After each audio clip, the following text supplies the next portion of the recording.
I didn't realize I was being poisoned because nothing about that night felt dangerous at first, and that's what still scares me the most because I was laughing, hungry, relaxed, sitting across from my best friend with a plate of food between us, thinking it was just another ordinary dinner, the kind we'd shared 100 times before, and if you'd asked me then whether I trusted her, I wouldn't have hesitated for a second. She'd cooked for me before, always insisting, always smiling while she served the food, always watching closely to make sure I ate enough, and that night was no different, except for one small detail I didn't notice until much later, when it was already too late to matter. I remember taking the first bite slowly, tasting nothing unusual, just warmth and spice and the familiar comfort of a meal made by someone who knew exactly what I liked, and as I chewed she leaned back in her chair, folded her arms, and watched me eat with a kind of focus that felt flattering at the time, like she cared, like she was proud of feeding me, and I even joked about it, asking why she was staring, and she laughed too quickly before looking away, telling me she was just tired.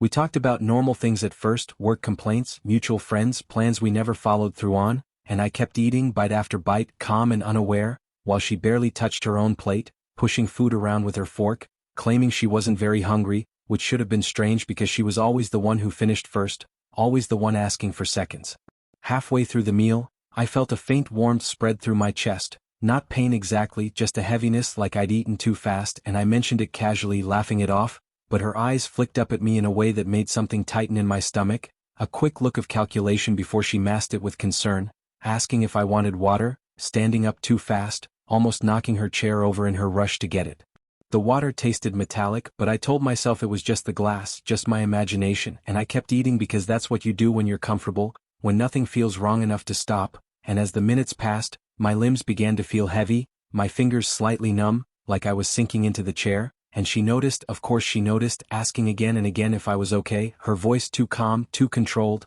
and that's when I realized she hadn't eaten a single bite since we started. I remember trying to stand up and feeling the room tilt, the edges of my vision blurring, and her hands were suddenly on my shoulders, firm, guiding me back into the chair, telling me to sit, telling me to breathe, telling me it was probably just low blood sugar, and I wanted to believe her because believing her was easier than considering the alternative, because the alternative meant admitting that the person who knew my routines, my weaknesses, my body had planned something carefully enough to look like care. My heart began to race, not fast enough to panic, but wrong, uneven, and when I looked at her again, really looked, I noticed how steady she was, how composed, how she kept glancing at the clock on the wall, and that was the moment the thought crossed my mind for the first time, quiet and terrifying, that she wasn't waiting for me to feel better, she was waiting for something to happen. I don't remember collapsing, not clearly, just flashes of the floor rushing closer, her voice sounding far away as she told me everything would be fine, that she'd take care of me, and when I woke up in the hospital hours later, pale lights buzzing overhead,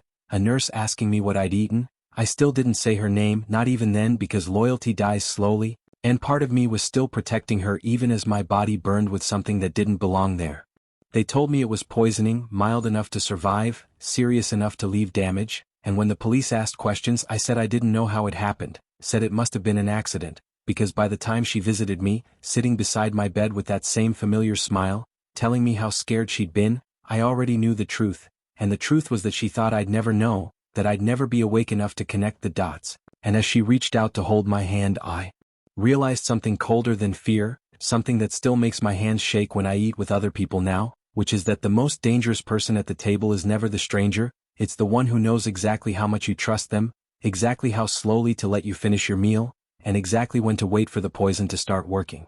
After I was discharged from the hospital, they told me to rest, to drink fluids, to avoid stress, which felt almost insulting considering the fact that the danger hadn't been something abstract or accidental but a person who knew exactly where I lived and still had my spare key, and yet when I went home the first thing I did was sit down at my table and eat something small, just soup and bread, because part of me needed to prove that food hadn't won, that I could still chew and swallow without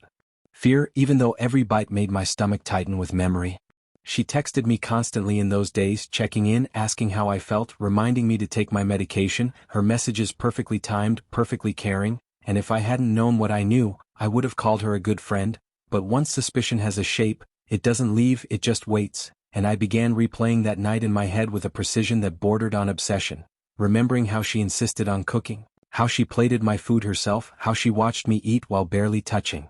her own meal, how she'd been calm when I wasn't, and I realized that what frightened me most wasn't the act itself but how practiced it all felt, how easily concern had been layered over intent. I didn't confront her right away because I wanted certainty, not revenge, and certainty takes patience, so when she invited me over again a week later, saying she missed me and wanted to make something light since I was still recovering, I said yes, even though my hands shook when I typed it because I needed to see her in that space again, needed to watch her move around the kitchen, needed to know whether the fear in my chest was instinct or imagination. That evening, I arrived early and sat at the table while she cooked, the smell of food filling the room just like before, and I noticed details I'd never paid attention to in all the years I'd known her, the way she washed her hands longer than necessary, the way she wiped the counter twice in the same spot, the way she kept glancing at me to make sure I was watching, and when she finally set the plate in front of me, smiling softly, telling me she'd made it especially mild this time, I felt a strange calm settle over me because once you recognize danger,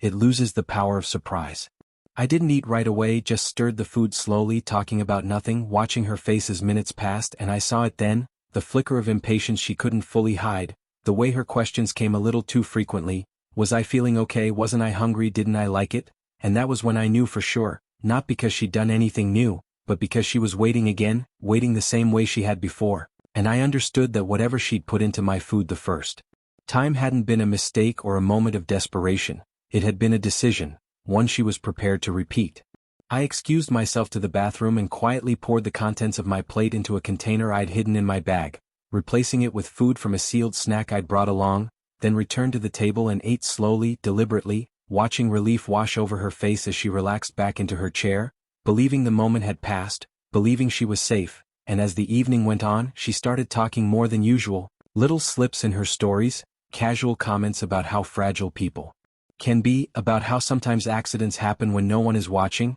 and I listened without reacting because by then I understood something important, which was that she didn't see herself as a villain, she saw herself as someone correcting a problem, and when I left that night, hugging her goodbye while my heart pounded, I knew it would be the last time I ever sat at her table. The lab results came back a few days later, confirming traces of the same substance in my system and in the food sample I submitted, and when the police confronted her, she denied everything at first, then cried, then went silent, and the final truth came out slowly, piece by piece, not dramatic, not explosive, just devastating in its simplicity, because she hadn't poisoned me out of hatred or jealousy, she'd done it because she was afraid I would leave, because in her mind, if I couldn't exist without her, then I wouldn't, and that realization changed the way I look at friendship forever, because now when I sit down to eat with someone and they smile a little too closely, watch a little too carefully, I remember how quietly danger can sit across from you, waiting for you to finish your meal.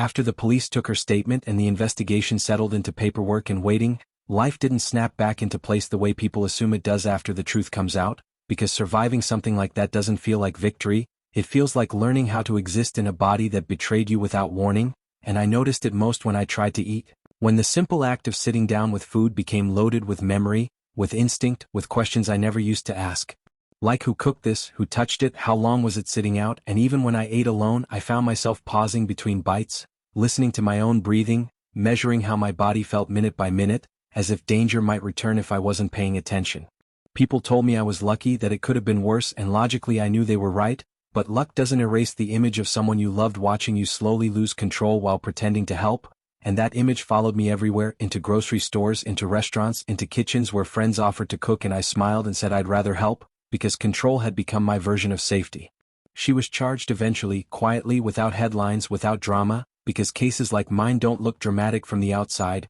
just a trace of something in a lab report, a pattern of behavior that only makes sense when you know the history, and when I testified, sitting across from her in a room that smelled faintly of disinfectant, she didn't look angry or ashamed, she looked confused, like she still didn't understand why what she'd done wasn't an expression of love, and that realization stayed with me longer than anything else, because it meant she would never fully see me as a person separate from her needs. After it was over, after the sentence was decided and the door finally closed, people expected me to feel relief, closure, something neat and conclusive, but what I felt instead was distance, a slow widening gap between who I had been before that dinner and who I was now, someone more alert, more cautious, someone who understood that danger doesn't always arrive loudly, sometimes it arrives smiling, carrying a plate, telling you to eat while it's still warm. These days, when I sit down for mukbangs, when I lift food to my mouth and talk calmly about life and memories, viewers tell me how relaxed I seem, how soothing my voice is, how comforting it is to watch someone eat without fear, and I let them believe that, because part of healing is choosing what you share and what you keep,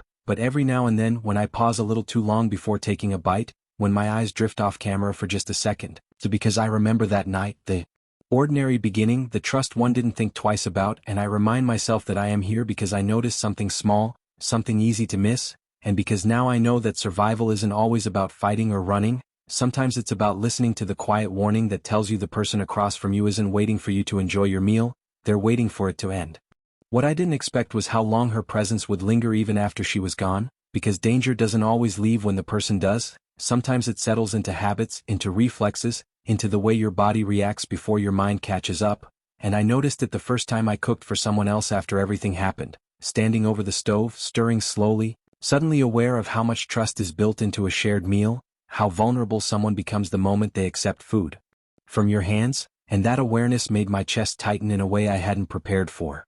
Friends would invite me out, laughing, suggesting dinner the way they always had, and I'd go, smiling, nodding, ordering something simple, something sealed, something I could watch being made, all while telling myself I was being reasonable, not afraid, even though fear had simply learned to disguise itself as caution. Sometimes, late at night, I replayed our friendship from the beginning, searching for cracks I'd missed, wondering when affection had curdled into possession, when concern had become control, and the more I thought about it, the clearer it became that the scariest part wasn't the poisoning itself but how ordinary everything leading up to it had been, how love and routine had made the perfect cover. She never raised her voice, never threatened me, never acted unstable in ways people like to imagine monsters do. She just stayed close, too close, watching, learning, waiting, and now, whenever someone sits across from me and asks why I take such small bites, why I chew so carefully, why I pause between mouthfuls like I'm listening for something, I laugh and say it's just a habit because the truth is harder to explain. That once you realize how quietly someone can decide you belong to them,